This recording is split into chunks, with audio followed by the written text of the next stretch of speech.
everybody, my name is Jacob, and I am here to talk to you about love. Love is showing others how much they matter to you. One thing that I love is books. Books are good for so many different things, like decorations. As a paperweight! You could play Jenga gently. Or dominoes. But no matter how many uses a book has, they were really made for one important thing. They were made to be read. That is their purpose. Books can teach you things. They can entertain you with stories. They can help you discover how different people live and think. But they can only do all that if you read what's inside. So in today's story, we're going inside the Bible. And we're starting at the very beginning, where we'll discover how God made you and me for a purpose. Hey, I just thought of another thing you can use a book for. Frisbee! Oh, sorry. Oops. The Bible. It's 66 books of history, stories, letters, and poetry that fit together to form God's one big story. The epic adventure of how He created us and loves us so much that He made a way to rescue us. As we travel through the Bible, from Genesis to Revelation, we discover people who met God and found their lives changed forever. Now, for an amazing story, inspired by the book of Genesis, chapters 1 and 2. In the beginning, there was nothing. Nothing at all. Except for God. But God was so full of love, it couldn't be contained. And that deep love spilled out into the shapeless void. Let there be light. Dazzling light shot through the heavens, blazing and radiant. God separated the light from the dark. Evening turned into night, and night into morning. The very first day of all time. But God was just getting started. Let there be a huge space between the waters. Let it separate water from water. The sky arched out high overhead, and below, mighty waters rolled, covering the earth like a deep blanket. That evening and that morning was the second day. Let the water under the sky be gathered into one place. Let dry ground disappear.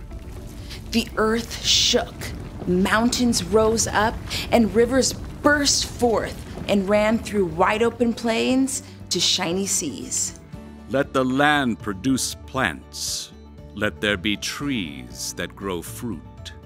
A riot of green covered the earth. Tall trees shot up towards the sky. Creeping vines crawled along the ground. From pines and petunias mixed with cornstalks and cabbages. That is good. There was evening and there was morning, the third day. Let there be lights in the huge space of the sky. Let them separate the day from the night. The sun blazed forth and the silvery moon took its place. Stars, planets, and galaxies spun out to the ends of the universe. It is good. That evening and that morning formed the fourth day. And now, the earth itself became a canvas for God's incredible imagination. Let the seas be filled with living things. Let the birds fly above the huge space of the sky. Proud eagles soared through the sky, and doves made their nests in the branches below. Dolphins leapt out of the surf, and trout and minnows chased each other through laughing brooks. God bless them all. This is good. There was evening and there was morning, the fifth day. But God wasn't finished yet. Let the land produce every kind of living creature. Huge leathery elephants shook the ground while tiny gray mice scampered at their feet. Lions roared and lambs played tag. Now that is good. The earth was bursting with light and sound and color, but there was no one there to enjoy it. No one there with thoughts and feelings who could share it with God. No one who could love like God. Let us make human beings so they are like us. Let them rule over all the fish and the birds and the creatures. So God got down in the dust of the earth and formed a man in God's very own image. God breathed life into him. Breathing. Oh, that feels good. The air smells sweet. God placed the man Adam in a beautiful garden along the banks of a river. Farm the land. Take care of it. Okay, oats. I think I'll put them in a good crop of oats for oatmeal. And what are these red things? Strawberries, I think. Those should go with cream, if I can think where that comes from. Even with all the things still to be discovered in the garden, though, Adam was still on his own. It is not good for the man to be alone. I will make a helper who is just right for him. So God brought all the living creatures on parade for Adam to care for and name. Perhaps a cow came first. Right, you. You give cream.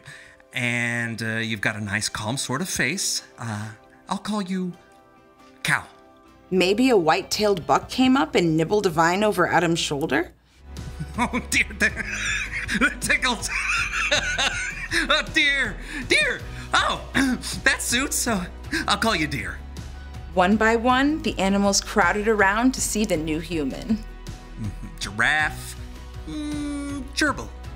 Oh, fox. Alligator? At the end of the day, though, Adam was still alone. This is all amazing, God, but even with a whole litter of puppies snoozing in my lap, I feel like something's missing. Adam had something to care for, but no one to care for him. So God caused Adam to fall into a deep, deep sleep. Then God took a rib from Adam's side and formed it into a woman.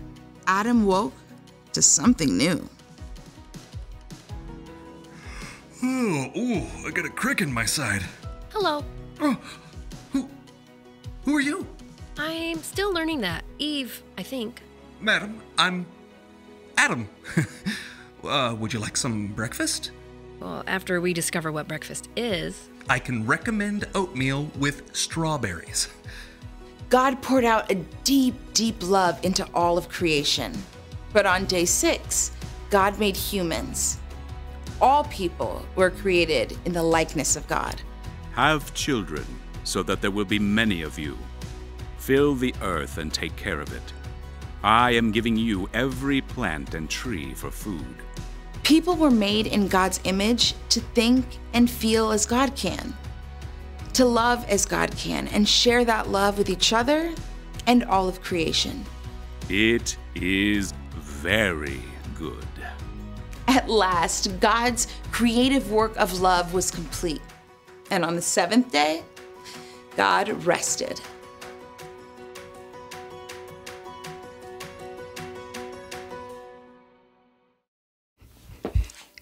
In the beginning, God made a beautiful world, and God made people to take care of that world. But our purpose is even bigger than that. God said it wasn't good for people to be alone, because God knew we would need people to take care of us, and people we could take care of. We were made to love. Now, you can love lots of things, like sports. 3 points. Oh, watching movies. You can love dominoes. You can even love books. But Jesus taught that we should love God and love other people. That's what's most important. It's okay to love things, but we were made to love and take care of each other. That's our purpose. So here's the one thing to remember today. God made us to take care of each other. Be kind to each other, listen to each other, pray for each other. We all need to be taken care of. I need to take care of all these books I dropped.